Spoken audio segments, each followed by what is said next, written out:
Hey guys, how's it going? Companion.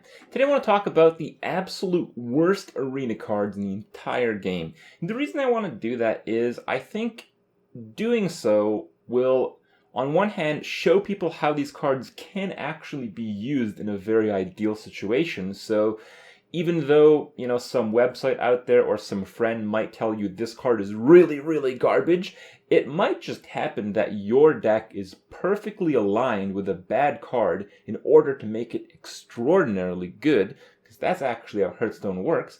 On the other hand, I'll be explaining why these cards are bad, so people who are pretty new at the game, or at the very least new at Arena, will realize that these cards just don't work in most situations and why that is.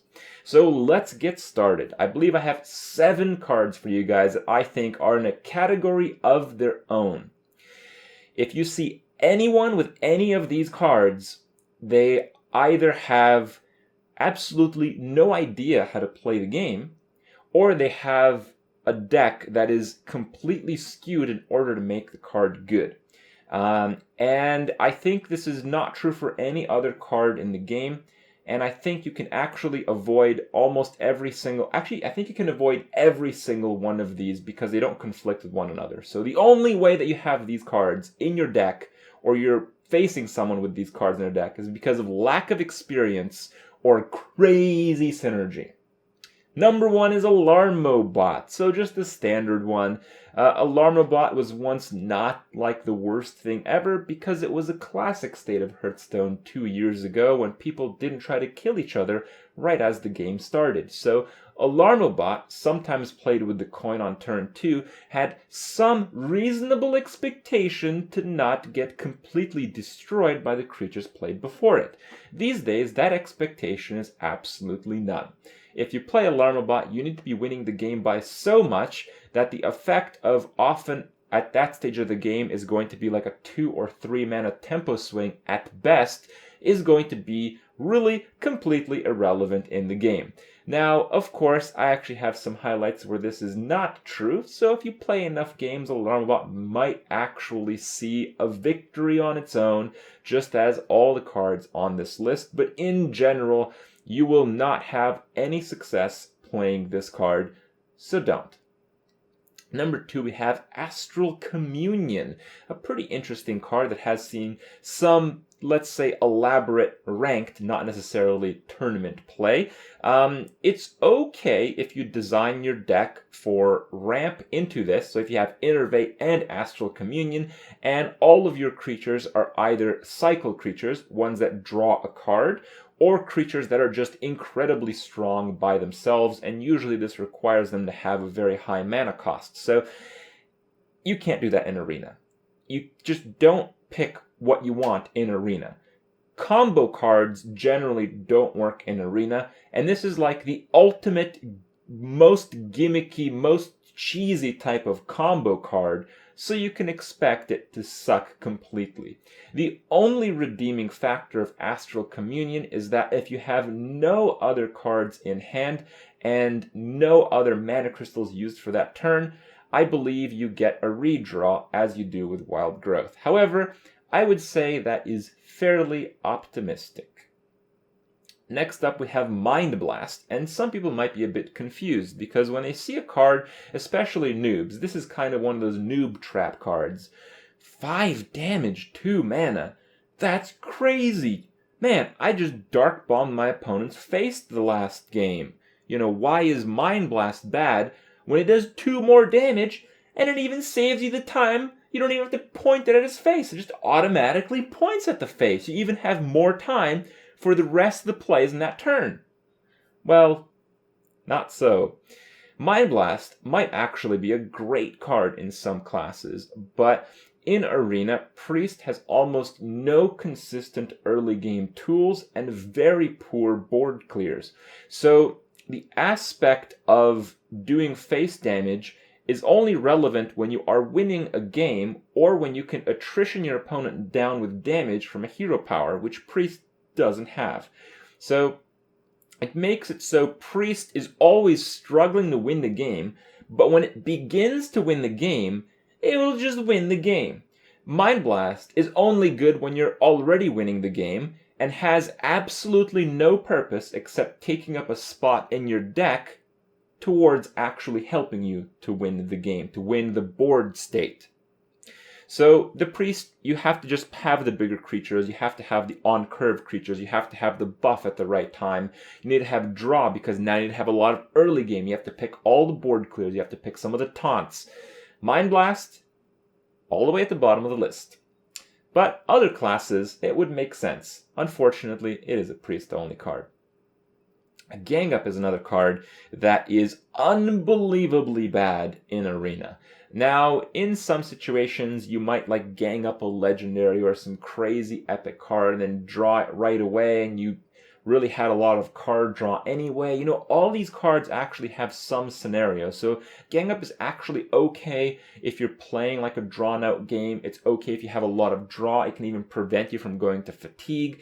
It can amp your deck up with late game if it didn't have it beforehand. But in general, it's much like Mind Blast that it just absolutely doesn't work with the class. Rogue is one of the best classes in Arena, and it is one of the best classes in Arena because it has amazing tempo generation with cards like Sap. Just even its hero power trades 2-for-1 with like Paladin hero powers, which is why it's a Paladin counter most of the time.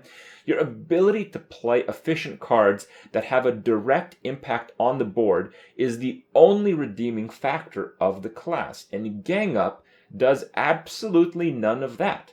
You spend 2 mana and literally gain nothing that turn.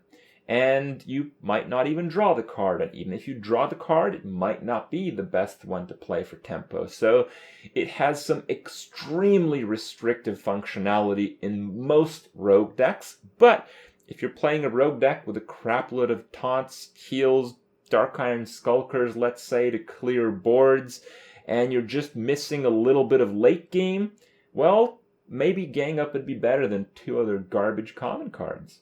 Maybe. Next up on the list is Ancestor's Call. This is the only card on Hearth Arena that actually has a score of 0, which makes it the absolute worst card in the game as far as Hearth Arena is concerned. However, I actually disagree. I think there is some merit for Ancestor's Call. Not much, but there is some. And it mostly has to do with how the card is used. So it's basically pretty horrible because it does almost nothing for you. It's a card that accelerates another card, but the card that accelerates is random, and your opponent gets it too.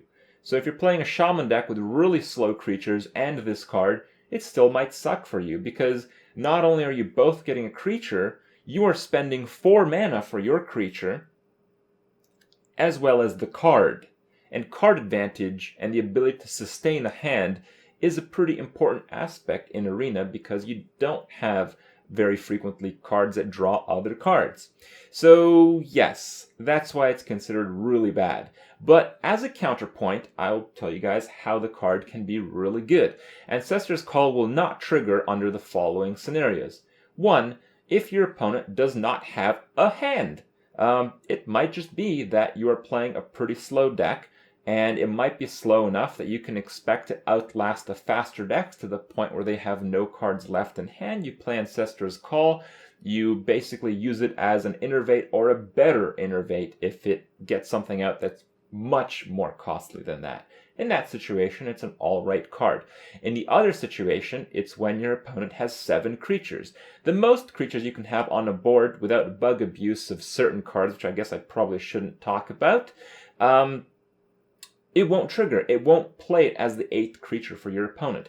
So if your opponent is zerging you down with a bunch of annoying-ass 1/1s, which more often seems to be the case these days with so many paladins and rogues just vomiting all the crap they can on the board as fast as possible, this situation comes up more and more, and if it is one that is even more likely to happen in future expansions, I expect Ancestor's Call to finally, by the mercy of Blizzard, be granted at least 1 point on Hearth Arena's score list.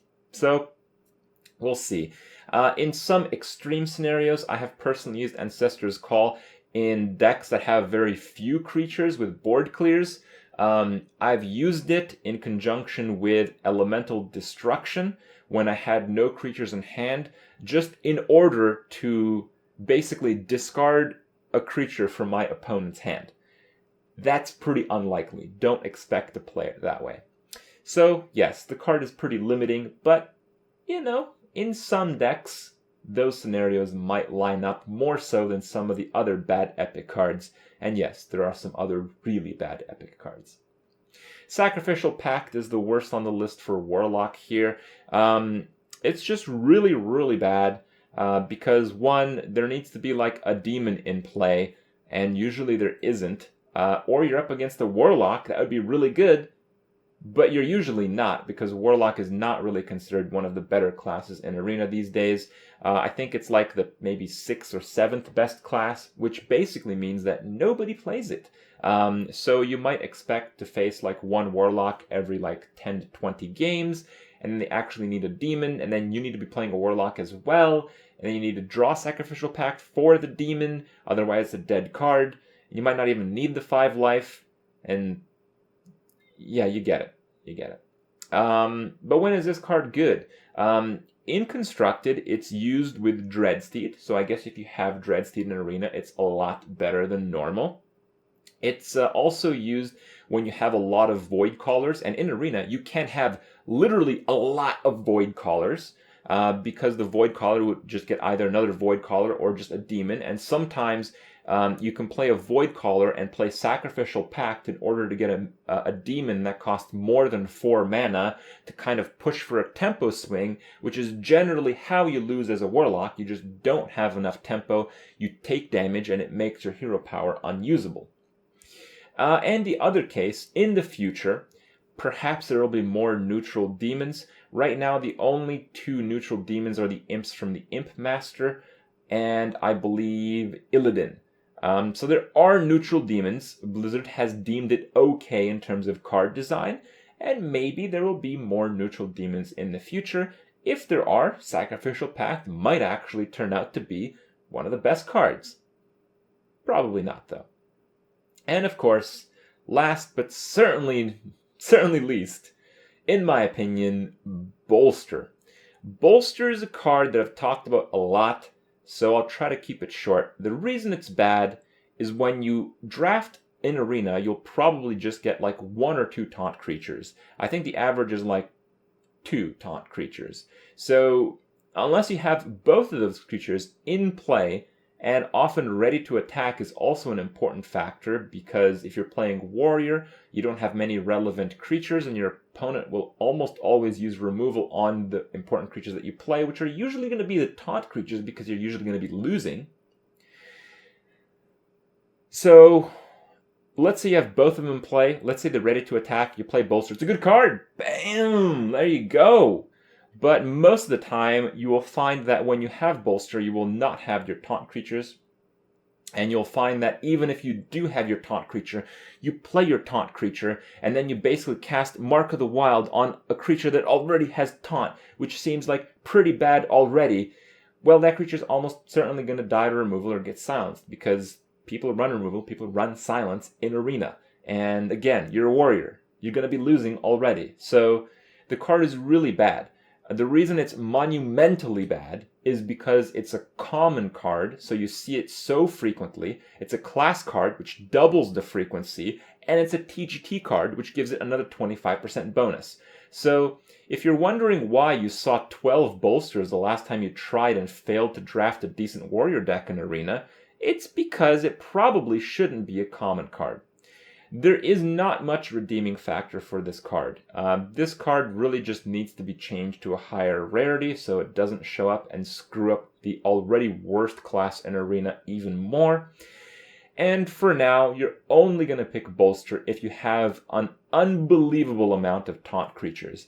I would start at like 6, maybe pick Bolster.